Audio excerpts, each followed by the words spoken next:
back to our second segment of the Community Matters show, dealing with you, the community, a matter about community matters.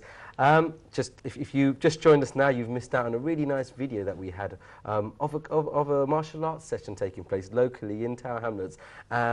I had a few guests that were speaking about it. I've just had almost a wholesale change. I've kept Abdul Bhai here with me, but I've got a few new faces. And I think, just to go back to relating to that video that we looked at, we were looking at some stick fighting clips.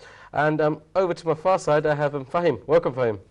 Thank you. So my understanding is that you are a specialist in the stick fighting art. I mean, as you can imagine, this is an evening show, and they're relaxing at home, watching TV, have no idea what this is about. So just give us a bit of history about the sport.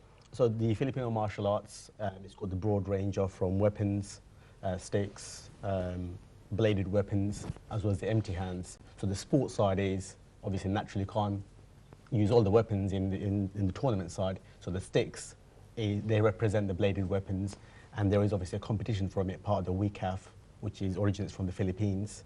So every 2 years there's the championships, the world championships, and every other 2 years it goes back to the Philippines. So I took part in it in 2014, and alhamdulillah, I won that in Hungary. Alhamdulillah, excellent. And so I'm proud to say that I'm sitting next to the world champion at the moment. So excellent. I'm going to go around. I'm going to go around so we can hear from everyone. Idris, welcome. Judo, isn't it? That's right. You have to forgive me because I'm not at all martial arts. Jackie Chan movies were my limit. Yeah. So you are, I understand, a fourth dan in judo. That's right, yeah. Some of our people on the show, they probably don't know about the grading systems and stuff. So you just give us a quick little summary of how that works. Okay, in judo, judo is martial arts as the others. The difference, it's a contact sport, so we don't use kicking or punching, and in judo we got different belts, but 9 belts from white beginners to red belt, which is 10 dans, and we got about 3 or 4 in the whole world. And for myself, I got black belt, 4 dans, and I'm teacher of Tower Hamlets. I'm even with the schools, and we got Tower Hamlet Judo Club, and now I'm involved with the martial arts trust. CMA trust. And we try to have the community to get some kids in the future. Why not Olympic champion or? So can so my understanding is you're the black belt 4th dan. That's right. Right. If I was to ask you to name someone famous that has the equivalent level, could you name me someone? What, in England? Anywhere in the world. No, we got plenty. You know, for example, in England we got Neil Adams, which he is about 7 dans. What about people in the movie industry? In movie industry, in judo, I can see but it's most of them. It's the different, yeah. But it's a very high class, and so is, yeah. We at Tower Hamlets are very lucky to have someone like you to teach across. Much, yeah. I'm very lucky to be in Tower Hamlets as well. And you're teaching across in schools, aren't you? That's right, yeah, all over Tower Hamlets, yeah. Oh, that's brilliant. That's brilliant. We're going to come back to that because I need to move across to Mohsin. Welcome. BJJ. Have I got that right? Yes, you have, yeah. yes. Forgive me if I get them wrong because everything is abbreviated nowadays, but you are the BJJ man of CMA. Yeah. Please, what is BJJ? Okay. Well, thank you for inviting us. It's a wonderful show. BJJ stands for Brazilian Jiu-Jitsu. The reason why a lot of people probably not aware of it is a new form of martial art. It came from Brazil. It's actually extended version, I would say, probably Judo and Japanese Jiu-Jitsu. Right.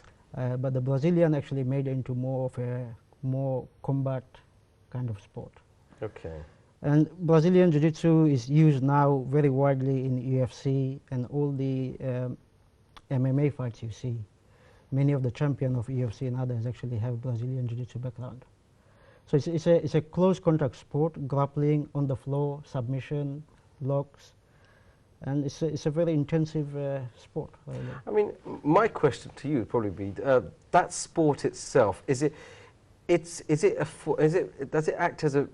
more seen as a self-defense art, or is this more sort of cardio and sort of health benefit? Which one would you give it the more balance? Because obviously it relates to both. What I would say, I trained different martial art through my younger years, and out of them, no disrespect to any martial art, they're all very good. For me, I found BJJ was very good because it's very close contact. So it's not about just keeping the distance and kicking. Of course, kicks are important. But as soon as you get close to each other, then you realize you know, your kicks and punches, you can't really do much. Mm. Most of the fights, if you look at it, even in real life, they end up on the ground. People, they get close to each other, they hold each other, they end up in the ground. So this is, I mean, I guess the answer you're giving me is this is actually a very good form of self-defense. Yeah, I mean, it is very good. I found it very good. For me, it's been very useful, and a lot of the brothers, I mean, our main instructor, chief instructor, Brother Walid, he's actually, I think, came from a different background, and then when he took BJJ, he stuck with BJJ, now he's the chief instructor. And I guess then, this then being so, as you're saying, it's so close to real life situations. Yeah. I mean, just quickly, if I was to ask you, have you actually found that you've had to sort of engage your skills in a real life situation? Give us one. It sounds, that laughter gives me away that you've probably got half a dozen. So give us one example, one really good example. Well, I mean, well, let me say, BJJ, you know, the British Army actually taken BJJ as a now as a proper training kind of martial art. And many police and armies have taken this on. Simple reason is because you don't strike somebody, so you don't injure them in their faces, but it helps you to control your opponent. Hmm. So to answer to your question is, yes, I did use it a few times in the last couple of years. Oh, within the last 2 years? Oh, wow. Yeah, on the street. I mean, funny enough, I mean, one was just this Friday, after Jummah. Right. Two brothers, they started fighting, and one of them, others were finding it difficult to control him. I ran in, and initially I found it difficult because he just wanted to go and hit the other person. Mm. So I was just trying to stop him.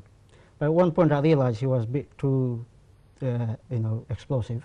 Yeah. So then I had to go into my BJJ kind of grip to actually hold him down. I see. So it was more used as a form of restraint. Yeah, that's right. This was BJJ. Oh, that's brilliant. Okay.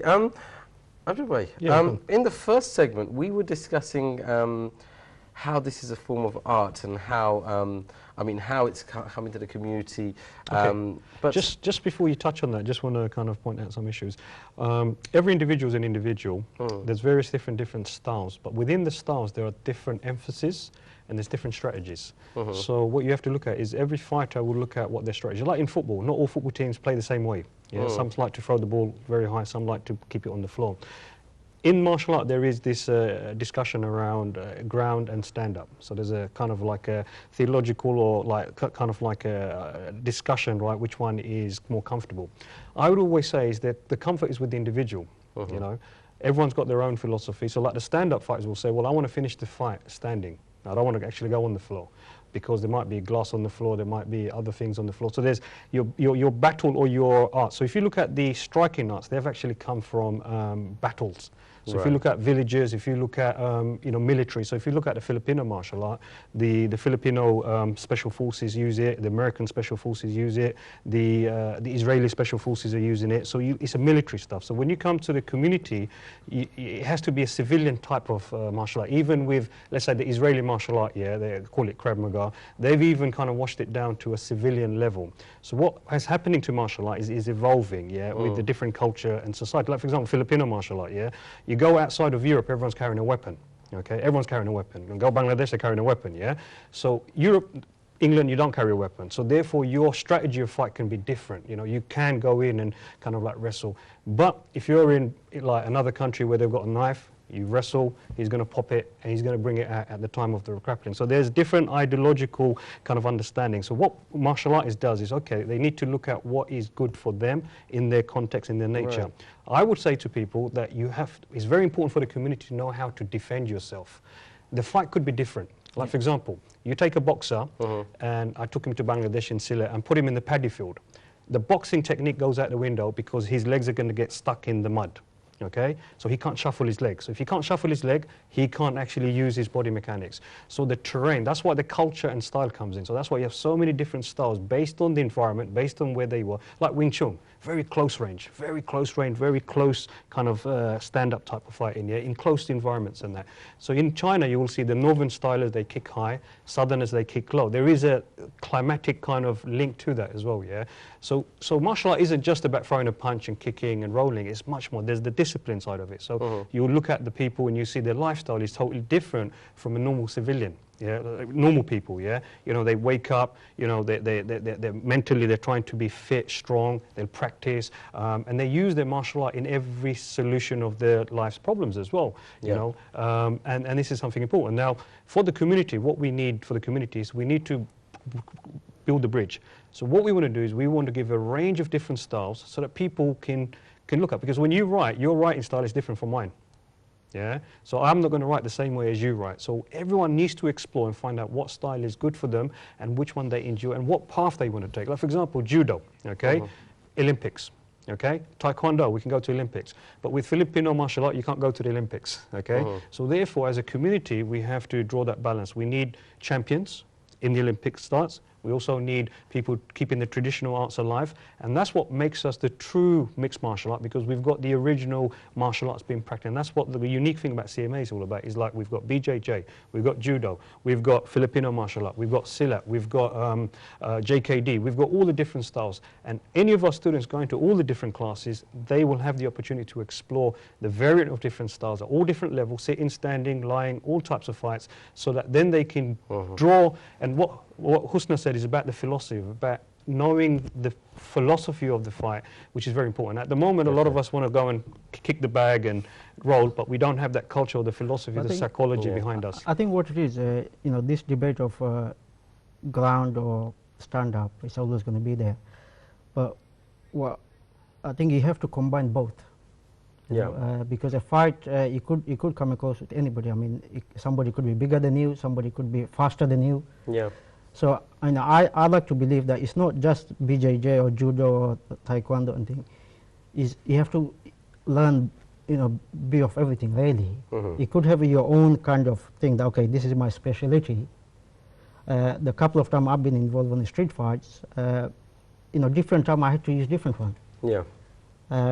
When I was attacked by a couple of 4 people.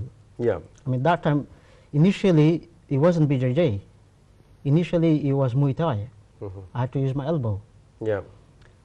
So, you know, in reality, I think we do need to learn different style. And this is where CMA is actually great. CMA is doing, you know, fantastic job providing all different art. And obviously then, as you're saying, they can combine the arts and it helps them in the self-defense world, which is great. And I think we've spent sort of quite a fair amount of time on self-defense, because I want to keep looking at it as an art. And I'm going to go back over to you, because, I mean, what attracted you to that particular, which you're now, you know, the current world champion in? I mean, what attracted you to it? Well, the thing is, I've been looking to do an art, and for me, the Filipino martial arts covered the full spectrum of it, and then it's what works, you know, what works best for you. And despite the different debates and whatever it is, and I'm also part of the CMA. For me, the key ethos was it's the spiritual side of it as well. And our students, the discipline it instills. You know, it's difficult to find, especially the young children growing up in these day and age. They need an outlet to channel that, you know, be it the stresses of modern life, in short. So, well, it's been 3 years for me now. The first year, Abjubai, he entered me into a competition within a month of doing it. Naturally, I lost. I didn't want to lose the game, so I carried on. I tell you what, I'm going to try my best to keep you in the show, because I need to keep the discipline as well. We've got to go for a quick break. We'll see you in a few seconds.